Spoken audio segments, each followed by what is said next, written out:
बिस्मिल्लाहिर्रहमानिर्रहीम। उम्मीद है सब खैरियत होंगे। यार आज कोई कंटेंट था नहीं, लेकिन फिर भी मैं आप लोगों के लिए कंटेंट लेके आया हूँ क्योंकि मैं चाहता हूँ कि आप लोग रोज़ मेरी वीडियोस देखो, मुझे बताओ कैसी लग रही हैं। और मुझे आप लोगों को एक बात और बतानी थी कि अगर आप लोग बीच में वीडियो छोड़ के जाते हो, चाहे मेरे रेगुलर सब्सक्राइबर्स हों, चाहे जिन्होंने सब्सक्राइब नहीं किया वो हों, मेरा उन सबसे सिर्फ एक बात को कहना है, सिर्फ एक बात कहनी है मुझे उन सबसे। वो ये कहनी है कि यार वीडियो अगर बीच में छोड़ के जा रहे हो ना, तो कमेंट करके जाओ कि ये प्रॉब्लम है आपकी वीडियो में और हम इस वजह से छोड़ के जा रहे हैं। अगर आप लोग मुझे ये चीज़ें बताओगे तो मुझे अपने कंटेंट को इम्प्रूव करने में बहुत आसानी होगी, क्योंकि मैं खुद एक स्ट्रगलर हूँ। ठीक है, मैं खुद अभी पढ़ रहा हूँ, स्टडीज़ में होता हूँ। ठीक है, स्टडीज़ पढ़ रहा हूँ, 9th क्लास में हूँ अभी। सो मेरी कोशिश ये होती है कि यार स्टडीज़ के साथ साथ मैं अपना कंटेंट इम्प्रूव करूँ, अपने आप को बेहतर करने की कोशिश करूँ और एक अच्छा इंसान बनूँ, एक अच्छा यूट्यूबर बनूँ, एक अच्छा कंटेंट क्रिएटर बनूँ। इसलिए मैं आप लोगों से बोलता हूँ कि अगर आप लोगों को मेरे कंटेंट में कोई भी प्रॉब्लम नज़र आ रही है, कोई भी XYZ कोई भी प्रॉब्लम नज़र आ रही है, चाहे एडिटिंग में हो, बैकग्राउंड में हो, मेरे बहुत सारे सब्सक्राइबर्स ऐसे हैं, जैसे जो कुशल है और भी बहुत सारे हैं जिन्होंने मुझे ये बोला कि यार आपके बैकग्राउंड में मसला है। तो मैंने उनको ये रिप्लाई किया था कि मेरा बैकग्राउंड का मसला ये कुछ टाइम तक है, उसके बाद इंशाल्लाह ताला मैं चीज़ों को बेहतर कर दूंगा और फिर उसके बाद आपको कंटेंट भी अच्छा और मिलेगा और उसके अलावा आपको बैकग्राउंड भी अच्छा मिलेगा। सो ये चीज़ें हैं। अगर आप लोगों को लगता है कि यार कुछ मसला है तो आप लोग मुझे ज़रूर बता सकते हो। मैं आप लोगों के कमेंट का हमेशा इंतज़ार करता हूँ, सबके कमेंट का रिप्लाई करता हूँ। ऐसा कोई बंदा नहीं है जिसको मैं कमेंट नहीं करता। और मैं अपने सब्सक्राइबर्स का दिल से शुक्रिया अदा करता हूँ कि वो मुझे देखते हैं, मुझे सुनते हैं और मुझे समझते हैं। मैं आप सबका बहुत शुक्रगुजार हूँ। खैर, आज का कंटेंट जनाब इस बात पे है कि आप लोग हमेशा ये बात सोचते हो कि यार पाकिस्तान क्रिकेट का डाउनफॉल क्यों चल रहा है, ऐसा क्या है। मतलब ना हमें कोई तरीके का कैप्टन मिल पा रहा है, ना हमें कोई तमीज़ का कोई बंदा मिल पा रहा है जो हमें पाकिस्तान के अंदर फ्रंट से लीड करे, मतलब क्रिकेट टीम में फ्रंट से लीड करे। क्यों है ऐसा, मैं बताता हूँ क्यों है ऐसा। बहुत सारे सवालात होते होंगे आप लोग दिमाग में, यार क्या मसला है कि पाकिस्तान टीम ऊपर जा नहीं पा रही, डाउनफॉल का रीज़न क्या है। आपका भाई बताएगा ना, हम क्यों बैठे हैं फिर। अब सुनो भाईजान, सीन ये है कि जब समझो 2017 की चैंपियन ट्रॉफी थी, ठीक है, मैं आपको थोड़ा सा समझो बैक से लेके चलता हूँ। 2017 की चैंपियन ट्रॉफी सरफराज ने जीती, उसके बाद पाकिस्तान आए, उसके बाद सीरीज के लिए जीते। ठीक है, फिर जो है वो पाकिस्तान को 11 लगातार T20 सीरीज जितवाने वाला कैप्टन सरफराज था। ठीक है, ये एक पाकिस्तान का वाहिद कप्तान है जिसने 11 कंसेक्यूटिव सीरीज पाकिस्तान को जितवाई हैं, जिसमें Australia, England, New Zealand, West Indies और भी बड़ी बड़ी टीमें हैं। वेस्ट इंडीज़ इतनी बड़ी टीम नहीं है, लेकिन उसके अलावा बहुत सारी टीमें हैं जिनको सरफराज ने हराया एज लीडर और उसके बाद 11 कंसेक्यूटिव सीरीज जीतने वाला कैप्टन बना। लेकिन फिर आता जनाब 2019 में जब पहला मैच जो है वो वेस्ट इंडीज से हम हारते हैं। सही है, जब वनडे का मैच था और 105-110 पे पाकिस्तान की पूरी टीम आउट हो जाती है पहले बैटिंग करते हुए।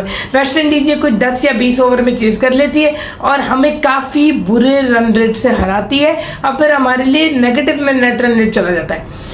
फिर उसके बाद होता है ये कि रमज़ान के दिन थे। ठीक है, तो पाकिस्तान जो है वो पहला मैच, उसके बाद वो तो वेस्ट इंडीज से प्रैक्टिस मैच था, लेकिन उसके बाद पाकिस्तान इंग्लैंड को हराता है। पाकिस्तान इंग्लैंड को 349 का टारगेट देता है। चांद रात थी उस दिन और मुझे अच्छे तरीके से याद है कि खबर चलती है कि पाकिस्तानी क्रिकेटर्स ने पाकिस्तानी अवाम को ईद का तोहफा दिया और हम जो है वो इंग्लैंड से जीत गए। तो खैर 349 रन का टारगेट दिया था पाकिस्तान ने और फिर उसके बाद इंग्लैंड को अच्छे खासे बुरे तरीके से हरा दिया था। सही है, पहला मैच हम यहाँ जीते, अच्छे खासे रन रेट से जीते। उसके बाद न्यूजीलैंड का जब बारी आई, पाकिस्तान ने न्यूजीलैंड को हराया। वहाँ पे बाबर आजम और हारिस सोहेल की पार्टनरशिप थी। एंड में हारिस सोहेल आउट हो गया था, तो खैर बाबर आजम और हारिस सोहेल की पार्टनरशिप से पाकिस्तान वो मैच जीता। फिर अफ्रीका को फ़खर जमान की वजह से हराया, मतलब फ़खर जमान ने बहुत तगड़ी कोई बैटिंग की थी और अफ्रीका को हरा दिया था 4 विकेटों से या 5 विकेटों से। ठीक है, उसके बाद हमने अफगानिस्तान को बहुत ज़्यादा मुश्किलों से हराया था। 223 रन का टारगेट था और इमाद वसीम ने एंड में 50 मारी थी, बल्कि 49 और बेचारा 1 रन से रह गया था 50 करते करते। लेकिन मैच वो भी हम जीत गए थे। एंड में इमाद और वहाब की बैटिंग थी, वहाब के हाथ में फ्रैक्चर हो गया था, मतलब अंगूठा उसका फ्रैक्चर था और बड़ी मुश्किलों से स्प्रे लगा लगा के कर आके मैच वो भी जीते। और फिर हम जो मैचेस हारे वो हारे ऑस्ट्रेलिया से और एक आप लास्ट हारे वो इंडिया से। वो तो हम हमेशा से वर्ल्ड कप में हारते हैं, सिवाय 2021 में नहीं हारे थे बाबर की कप्तानी में, बाकी हर दफ़ा ही हारे। खैर होता ये है जनाब कि वो मैच हम हार जाते हैं, एक इंडिया वाला और एक ऑस्ट्रेलिया वाला। लास्ट में बांग्लादेश को हम हराते हैं और 6 विकेटें शाहीन जाफरी साहब लेते हैं और पाकिस्तान वो मैच बड़ी आसानी से जीत जाता है। लेकिन अब मैं बताता हूँ कि मामला शुरू कहाँ से होते हैं। होता ये है कि जब इंडिया का मैच था डकवर्थ लुईस लगा हुआ था। मतलब ये होता है कि जिन लोगों को नहीं पता मैं उनको बता दूं कि 50 ओवर का मैच होता है, बारिश हो जाए अगर तो डकवर्थ लुईस मेथड लग जाता है और उसके अंदर ओवर्स कम कर देते हैं या तो पोस्टपोन कर देते हैं, ऐसे सीन होते हैं। लेकिन डकवर्थ लुईस में ओवर कम कर दिए जाते हैं। 20 ओवर का तो 15 ओवर कर देंगे, 50 ओवर का तो 40 ओवर्स कर देंगे या 35 ओवर कर देंगे, जैसा सूटेबल होता है वैसा कर देते हैं। अच्छा जनाब, सो होता ये कि पाकिस्तान जब टॉस करता है, सरफराज अहमद साहब टॉस करते हैं। टॉस करते वक्त उनको एक पाकिस्तान की मशहूर शख्सियत है जिन्होंने मशवरा दिया था कि यार पहले बैटिंग कर लो, और सरफराज साहब ने अपना तजुर्बा लगाया जो कि बिल्कुल सही लगाया। भाई जब बारिश होती है तो पिच गीला होता है, गीले पिच पे आप उस तरह बैटिंग कर नहीं सकते, तो मुझे लगता है कि पहले बॉलिंग ही करनी चाहिए। सही है, जो कि सरफराज साहब ने सही फैसला किया, मेरे ख्याल में सही है। आप लोग कमेंट में बता देना कि क्या प्रॉब्लम रहा। तो सीन ये इंडिया में अच्छा खासा धोता है, अच्छा खासा धोता है, सही है। और फिर जब पाकिस्तान बैटिंग करने आता तो अच्छी खासी विकेटें हमारी जल्दी गिर जाती हैं, हमारा कोलैप्स हो जाता है। इमाद वसीम साहब एंड तक टिके रहते हैं, लेकिन डकवर्थ लुईस की वजह से वो हम मैच हार जाते हैं, इंडिया जीत जाते हैं। और उसके बाद सरफराज साहब को हटाने का फैसला किया गया। जो कि लोग ये कहते हैं ना यार 2019 का वर्ल्ड कप हारे या 2019 का वर्ल्ड कप हारने की वजह से सरफराज साहब बाहर नहीं हुए। सरफराज साहब ने उन शख्सियत की बात नहीं मानी थी, इस वजह से सरफराज साहब बाहर हुए। ठीक है, तो फिर ये ना कहा करो ना कि सरफराज की कैप्टनसी में ये हुआ वो हुआ। सरफराज वो वाहिद कप्तान है जिसने 11 सीरीज कंसेक्यूटिव जितवाई, 2017 की चैंपियन ट्रॉफी जितवाई, पाकिस्तान को अंडर 19 वर्ल्ड कप जितवाया। उसके अलावा भी पाकिस्तान को बहुत सारे मैचेस जितवाए, बहुत करीबी किरदार अदा किया। ये बात मैं मानता हूँ कि उसकी बैटिंग अच्छी नहीं रही, लेकिन उसकी कैप्टनसी बहुत अच्छी थी और कीपिंग भी बहुत तगड़ी थी। जो सरफराज को मोटा मोटा मोटा कहते हैं ना, सरफराज ने अभी जो न्यूजीलैंड के खिलाफ 2022 में मैच हुआ था वहां पर चौथी इनिंग में सेंचुरी मारी जब कोई नहीं टिक पा रहा था। अबरार अहमद था या कौन था, उसके साथ मिलकर सेंचुरी कंप्लीट की अपनी। खैर तो होता ही है कि सरफराज साहब को बाहर निकाल दिया जाता है, 2019 में ओडीआई की कैप्टनसी से हटाते हैं। उसके बाद सरफराज साहब टोटल 1 सीरीज हारते हैं, वो भी मिसबाह जब हेड कोच थे, और उसके बाद निकाल दिया जाता है सरफराज साहब को T20 से भी। ठीक है, उसके बाद जो है वो उनको टेस्ट से भी हटा दिया जाता है, फिर उनको टीम से भी ड्रॉप कर दिया जाता है, और फिर जो है वो बाबर आजम साहब को वनडे और T20 का कैप्टन बना देते हैं और अजहर अली साहब को टेस्ट का कैप्टन बना देते हैं। सही है। अब जो आप लोग डाउनफॉल का वो पूछते हो ना, डाउनफॉल क्यों है? डाउनफॉल का रीज़न यही है कि आज आमिर भी ये बात कहते हैं, मोहम्मद आमिर यही बात कहते हैं हमेशा कि जब सैफी भाई को हटा रहे थे तब ही मुझे पता लग गया था कि पाकिस्तान डाउनफॉल पे जाएगा, पाकिस्तान क्रिकेट टीम जाएगी, और वो गई। और उसके बाद आपको दोबारा कोई कप्तान नहीं मिलेगा। ये सब बात मोहम्मद आमिर साहब ने बोली थी। हसना मनाया जो ताबिश हाशमी की शो है उसमें ये बात बोली उसने कि भाई हमारे पास क्या कहते हैं दोबारा वो कोई कप्तान नहीं आएगा अगर आपने सरफराज को हटा दिया। और सरफराज को हटाने के बाद ये चीज़ें देखने को मिली भी कि हमें आज तक कोई कैप्टन मिला ही नहीं। खैर उसके बाद जनाब होता ही है कि 2020 में बाबर आजम को वनडे और T20 का बनाते हैं। बाबर आजम बहुत सारी सीरीज जीतते भी हैं, ठीक है, उनकी काफ़ी अच्छी कारकर्दगी रहती है। लेकिन 2021 में बाबर आजम साहब बहुत अच्छा परफॉर्म कर रहे होते हैं, लेकिन वर्ल्ड कप हमारे हाथ से निकल जाता है, वो जो आज तक जख्मों पर हमारे नमक लगा हुआ है। 2022 में ठीक है, पहले हम सेमीफाइनल आ रहे 2021 में, अगर उस वक्त सरफराज होता तो वो सेमीफाइनल भी हम जीत जाते हैं, मैं गारंटी देता हूँ। क्योंकि बाबर साहब साइड में खड़े होकर तमाशा देख रहे तो उन्होंने शाहीन को कुछ नहीं समझाया कि क्या करना है, अब 4 छक्के नहीं खाने बल्कि बॉलिंग करनी कैसे। जब ऐसी बात आपका कैच छूट गया तो आपका कॉन्फिडेंस लो हो जाता है, अब फिर वो तो 4 छक्के पड़ने ही थे। लेकिन बाबर ने ये चीज़ नहीं समझाई शाहीन को कि क्या करना है। यही सरफराज होता तो फिर आप देख लो उसने हसन अली जैसे को क्या बनाया, रुमान रईस और जो इतनी यंग टीम थी उसको 2017 का चैंपियन बना डाला। तो फिर सरफराज सोचा आप कैसा कप्तान होगा जिसने 11 सीरीज जितवाई और वो भी लगातार कंसेक्यूटिव पाकिस्तान को T20 में नंबर 1 बनाया। तो फिर ये ना कहा करो ना कि यार सरफराज तो ये और सरफराज वो। सरफराज की हिस्ट्री उठा के देखा, आपको पता चलेगा उसने क्या क्या कारनामे किए हैं। पाकिस्तान का बेहतरीन कप्तान रहा है, लेकिन हमने सरफराज को खुद सपोर्ट नहीं किया, हमने अपने हाथ से हीरा गंवाया। इस बात को मैं खुद कहता हूँ कि हमने अपने हाथ से हीरा गंवाया। ठीक है। फिर उसके बाद 2022 का वर्ल्ड कप आता है। 2022 के वर्ल्ड कप में बाबर आजम साहब कहते हैं ना कि जब बाबर आजम साहब से कुछ सवाल करते हैं कि भाई आपकी कैप्टनसी में हम 2022 हारे, 2023 में हम अब ये हाल हुआ हमारा, तो वो कहते हैं कि सर ये वही टीम है जो 2021 में उन्होंने इतना अच्छा परफॉर्म किया और 22 में भी फाइनल तक गई, 21 में सेमीफाइनल तक गई।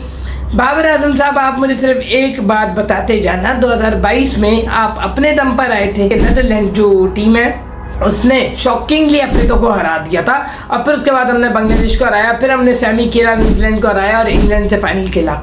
तो फिर आप ये ना कहा करो हम अपने दम पे गए थे, आप अपने दम पे नहीं गए थे, आप दूसरों के दम पे गए थे, आपकी टीम दूसरों के दम पे गई थी। आपने मीडिया के सामने छुपाने के लिए बोला कि नहीं नहीं हम तो अपने दम पे, ये टीम जो है वो 21 में भी गई है सेमीफाइनल में और 22 में फाइनल में गई है। आगे होता ये है कि जनाब 2024 से 23 में हम पहले राउंड में बाहर होते, जो हम वहाँ गए थे, अमेरिका गए थे, यूएसए से खेलते हैं और फिर हम बाहर होते हैं, और फिर उसके बाद हम कुछ जीते ही नहीं। फिर आज तक आप कैप्टन ढूंढ ही रहे हो।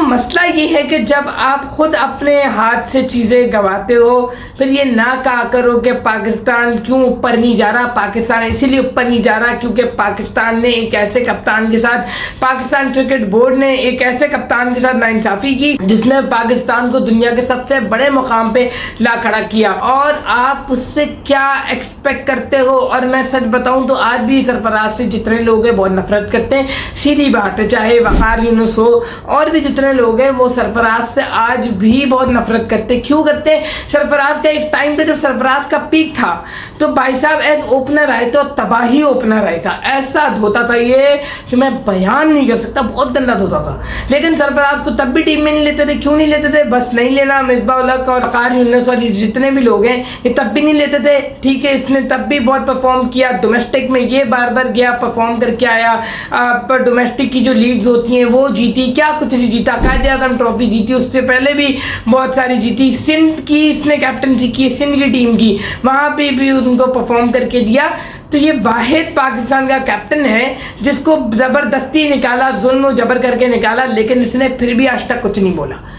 बात ये है कि जब आप हक की राह पे होते हो ना तो फिर आप खामोशी रहते हो, क्योंकि आपको ही पता है मैं सही हूँ। अब दूसरा मानने को तैयार नहीं है तो क्या कर सकते हैं। अब वो बेचारा भी अपने हक के लिए कहाँ ही बोलता, आज नहीं बोला तभी वो जो है क्या कहते हैं पाकिस्तान के सेलेक्टर और ये सब बना बैठा है, वरना टीवी पे आकर कोई बोल देता तो फिर इसी मुकाम पे होता जिस पे बाकी सारे लोग हैं। ठीक है, बात वो ये कि फिर सरफराज को कहते हैं कि सरफराज ने ये किया वो किया। सरफराज ने बहुत कुछ किया यार आपके लिए, आपने उसके लिए कुछ नहीं किया। सरफराज एक तबाही ओपनर था जो कि बहुत अच्छा और तगड़ा परफॉर्म किया करता था।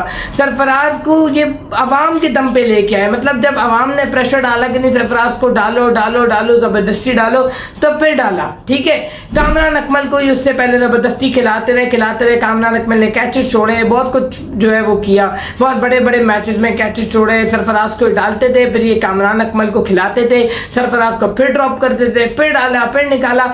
ये करते कराते बेचारा 2017 तक पहुंचा, वहाँ की ट्रॉफी जितवाई, सब कुछ किया और आज इस मुकाम पे खड़ा है। फिर यही चीज़ें हैं जिसकी वजह से आज हम इतना ऊपर नीचे कोलैप्स कर रहे हैं, क्योंकि हमने उसको गलत निकाला। अगर हम ना निकालते तो आज हम पता नहीं कितनी 2021 का सेमीफाइनल भी जीते होते, 2022 का फाइनल जीते होते, अमेरिका से भी हम जो यूएसए से फर्स्ट राउंड में बाहर हुए वो भी बाहर ना होते। उसके अलावा शायद सरफराज अगर 2026 का वर्ल्ड कप खेल जाता T20 का तो शायद वो भी हम जीत जाते, हमारे पास खासी ट्रॉफीज होती। लेकिन आपने सरफराज को T20 वर्ल्ड कप खेलने का मौका दिया ही नहीं। जब दिया ही नहीं तो फिर यही होगा और फिर सारा तमाशा आप लोगों के सामने। खैर वीडियो काफ़ी लंबी हो गई है। खैर आज की वीडियो के लिए इतने, फिर मिलेंगे इतने वीडियो में, तब तक के लिए।